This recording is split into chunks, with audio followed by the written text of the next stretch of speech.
Measurement and analysis of the temporal discrimination threshold applied to cervical dystonia. Detection of environmental change is key to survival. Our ability to perceive such change and react quickly depends on a network within the midbrain. This important network issues motor commands in response to environmental change and directs our attention in a reflexive manner.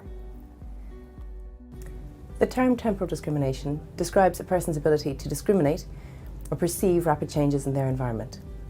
The goal of this article is to present two methods for the measurement and analysis of temporal discrimination and to demonstrate the application of this technique to the study of cervical dystonia. The temporal discrimination threshold is the shortest time interval at which an observer can discriminate between two asynchronous stimuli and perceive them as occurring separately. Temporal discrimination has been shown to be abnormal or prolonged in disorders affecting the basal ganglia, including dystonia.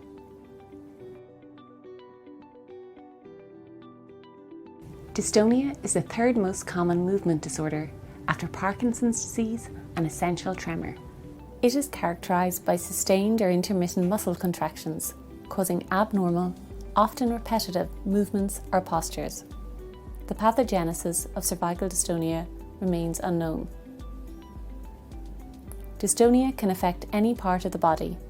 When it affects one body part, it is known as focal dystonia.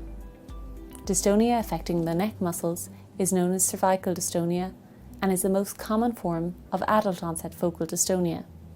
The temporal discrimination threshold is being measured in individuals with cervical dystonia, their unaffected relatives, and healthy controls. It is believed that this technique can provide insight into the activity of the visual sensory neurons in the superficial layers of the superior colliculus, and that this insight can perhaps provide clues as to the underlying pathomechanisms of cervical